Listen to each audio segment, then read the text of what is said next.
DRG Kids. વાર્તા જાદુઈ કોટ. રામનગર નામના શહેરમાં કરણ નામનો એક માણસ રહેતો હતો. કરણ પોતાનું ભણતર પૂરું કરીને નોકરી માટે દરેક જગ્યાએ રખડતો રહે છે, પણ એને કોઈ સારી નોકરી નથી મળતી. એક દિવસ કરણને એક જાદુઈ કોટ મળે છે, જેને મેળવ્યા પછી એનું આખું જીવન બદલાઈ જાય છે.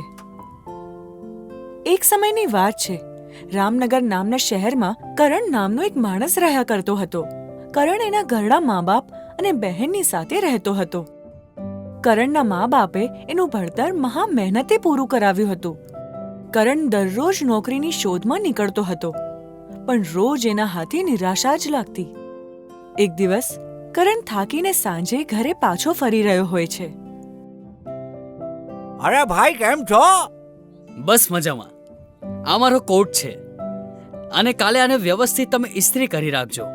કાલે સવારે મારે નોકરી શોધવા જવાનું છે, તો યાદ રાખીને ત્યાં સુધી કોટ તૈયાર કરી દેજો. અરે ભાઈ, તમે જરાય ચિંતા નહીં કરતા. કાલે તમને કોટ ચોક્કસ મળી જશે. કરણ ત્યાં કોટ મૂકીને ઘર તરફ નીકળી જાય છે. થોડી વાર પછી જાદુગર સમ્રાટ ત્યાં પહોંચે છે અને ઇસ્ત્રીવાળાને પોતાનો કોટ આપીને કહે છે, કાલે મારે જાદુ દેખાડવાનો છે, તો આને વ્યવસ્થિત સાફ કરીને ઇસ્ત્રી કરી રાખજે. હું આને કાલે લઈ જઈશ.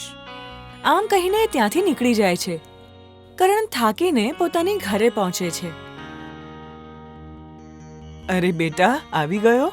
કેવો રહ્યો આજનો દિવસ? અરે કંઈ પૂછ જ નહીં મમ્મી, દરેક જગ્યાએ બસ વાતો જ થાય છે, પણ કોણ જાણે નોકરી ક્યારે મળશે મને. બેટા, તું નિરાશ નહીં થા. ભગવાન કોઈને કોઈ રસ્તો ચોક્કસ કાઢશે. બસ હવે તો એક જ આધાર છે.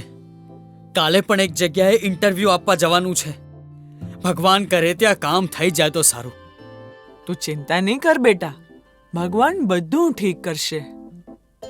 કરણ સૂઈ જાય છે અને બીજા દિવસે સવારે જલ્દી ઉઠીને પાછો નોકરી શોધવા નીકળે છે.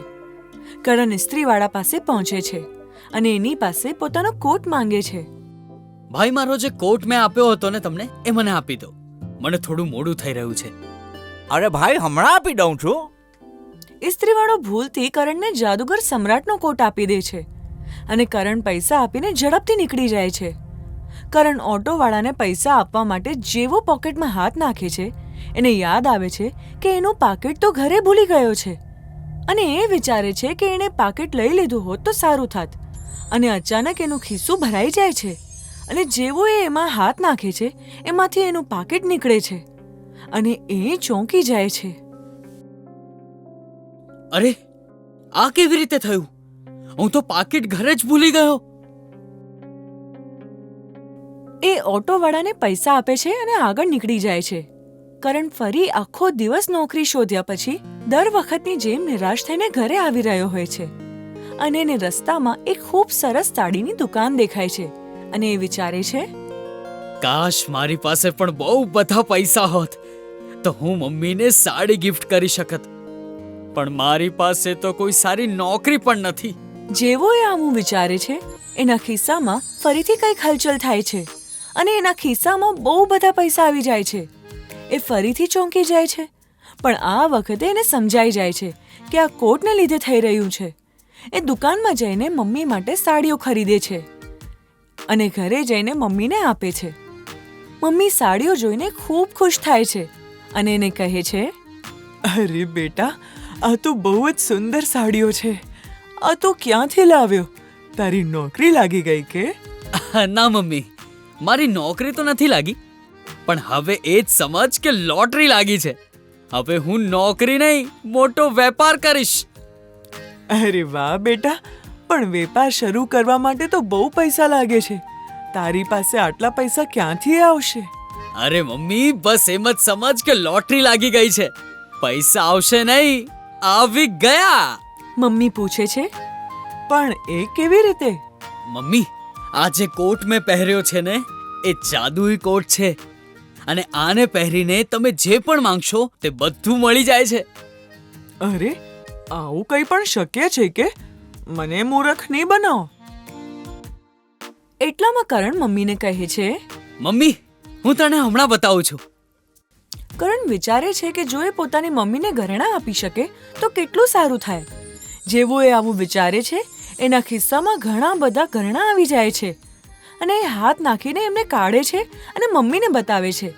મમ્મી ઘરેણાં જોઈને ખૂબ ખુશ થાય છે અને કરણને કહે છે, બેટા, આ કોટ તો ખરેખર જાદુઈ છે, પણ ધ્યાન રાખજે કે કોઈને ખબર ન પડે કે તારી પાસે આવી કઈ જાદુઈ વસ્તુ છે, નહીં તો ગડબડ થઈ જશે. ઠીક છે મમ્મી, હું ધ્યાન રાખીશ. બીજા દિવસે કરણ કોટ પહેરે છે અને વિચારે છે કે એની પાસે ઘણા બધા રૂપિયા આવી જાય જેમાંથી એ વેપાર શરૂ કરી શકે અને ઘણા બધા લોકોને નોકરી પણ આપી શકે અને એના ખિસ્સામાં ઘણા બધા રૂપિયા આવી જાય છે. કરણ પોતાની માલિકીની એક દુકાન ખોલી લે છે. કરણની દુકાન ચાલવા લાગે છે અને એમાં ઘણા બધા ગ્રાહકો આવવા લાગે છે. જેવું કરણનું કામ સારું ચાલવા લાગે છે, બાકીના બધા દુકાનદારો વિચારવા લાગે છે કે કરણની પાસે આટલા રૂપિયા આવ્યા ક્યાંથી, અને એ એનાથી બળવા લાગે છે. એક દિવસ કરણ પોતાના ખિસ્સામાંથી પૈસા કાઢી રહ્યો હોય છે ત્યારે બાજુવાળા દુકાનદાર એને જોઈ લે છે અને સમજી જાય છે કે કરણની પાસે પૈસા ક્યાંથી આવે છે. એક દિવસ કરણને ગરમી લાગે છે અને એ પોતાનો કોટ કાઢીને લટકાવી દે છે. જેમ એ આવું કરે છે, બાજુવાળો દુકાનદાર એને ચોરીને પહેરી લે છે. રાજુ દુકાનદાર કોટ મેળવીને ખૂબ ખુશ થાય છે અને વિચારે છે કે હવે એ ખૂબ અમીર બની જશે અને કરણનું કામ પણ બગાડી નાખશે. જેવો રાજુ દુકાનદાર કોટ પહેરે છે, એને વિચારે છે કે એની પાસે પૈસા આવી જાય, પણ કંઈ જ નથી થતું. એ ફરીથી વિચારે છે કે એની પાસે ઘણા બધા રૂપિયા આવી જાય અને એ સૌથી અમીર દુકાનદાર બની જાય, પણ ફરીથી કંઈ નથી થતું. રાજુ ગુસ્સામાં કોટને ફરીથી કરણની દુકાને જઈને મૂકી આવે છે. થોડા દિવસ પછી જાદુગર પોતાનો કોટ શોધતા કરણની દુકાને આવે છે. મોટા ભાઈ, લાગે છે મારો એક કોટ ભૂલથી તમારી પાસે આવી ગયો છે. શું તમે મને પાછો આપશો? કરણ સમજી જાય છે કે આ એ જ ચમત્કારી કોટની વાત કરી રહ્યો છે. કરણ જાદુગરને કહે છે, જી, મારી પાસે તમારો કોટ આવી ગયો હતો, પણ હવે તમે આને લઈ જઈ શકો છો. હું જાણું છું, એટલે જ તો આને લેવા આવ્યો છું. મેં આને જાણી જોઈને જ ઇસ્ત્રીની દુકાને છોડ્યો હતો. આ માત્ર એમની જ ઈચ્છા પૂરી કરે છે જે સાચા મનથી માંગે છે, નહીં તો કાંઈ નહીં. તારા સિવાય પણ ઘણા લોકોએ આની પાસે ઘણું બધું માંગ્યું છે, પણ એમને નથી મળ્યું. આ માત્ર એમની જ ઈચ્છા પૂરી કરે છે જેમને ખરેખર એની ગરજ હોય.